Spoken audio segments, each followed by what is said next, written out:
I noticed one officer was quiet most of the time and having hard time to reply and communicate with me over the radio.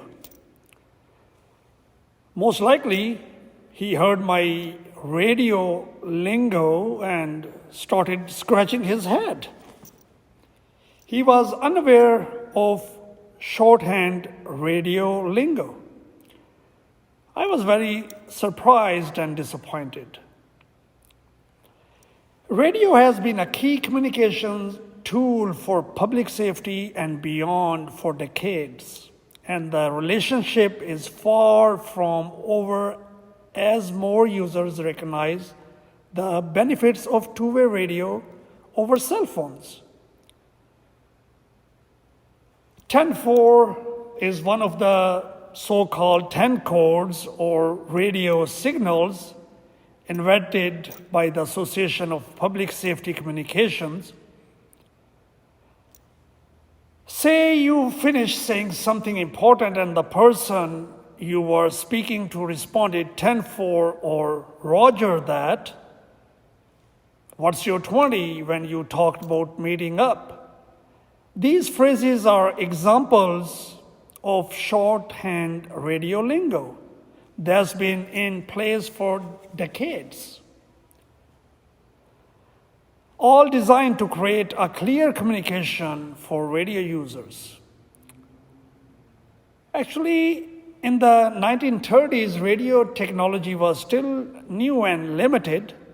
There were limited police radio channels, so officers couldn't stay on the line too long, or else others wouldn't be able to get through. So the 10 codes were invented to communicate information quickly and clearly. These handy codes were quickly adopted by truckers. Truckers or trailers have their own version of CB, citizen band codes. For example, I remember from years it was, for example, beer, smoky, or smoky beer mostly refers to police officers or highway patrol officers. City kitty, that was used for a local police officer. County mountie, that was used for the sheriff or the deputy. And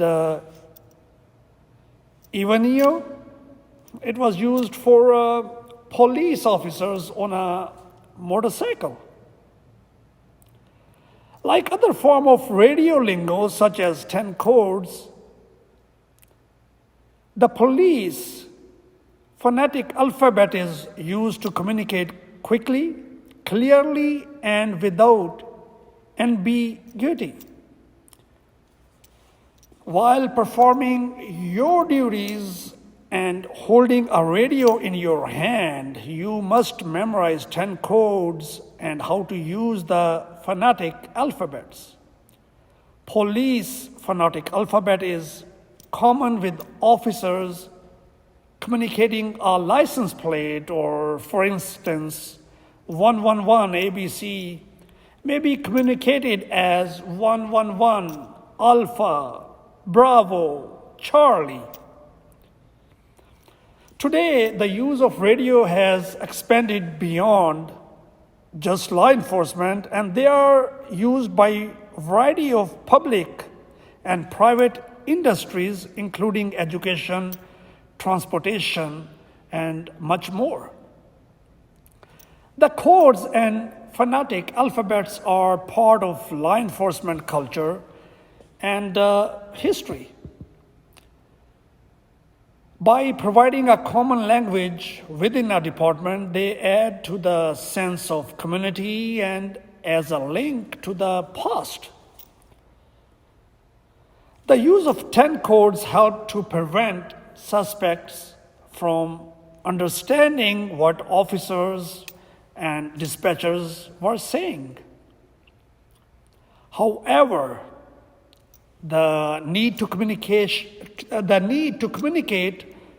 with other department has grown in recent years, and the use of police 10 codes which vary across jurisdictions can potentially confuse first responders from different agencies when they work together.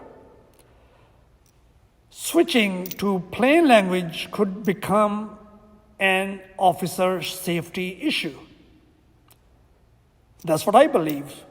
So the protection of sensitive information and the public perception of a lack of professionalism when using plain language is another reason to keep police 10 codes. Using plain language can help to create clear communication across jurisdiction and agency lines. It's also reduce training time for new officers. But I prefer my officers and staff to use police 10 codes.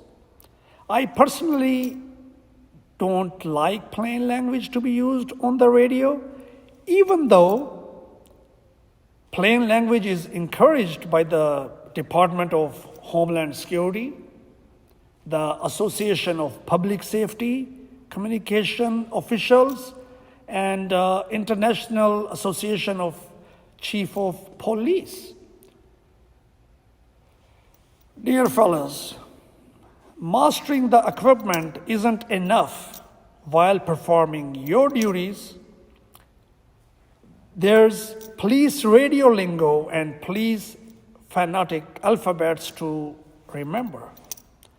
Try to memorize important police 10 codes. I expect my staff to be well trained and professional while performing their duties. Keep up the good work. Thank you for securing a safer tomorrow today. Stay safe.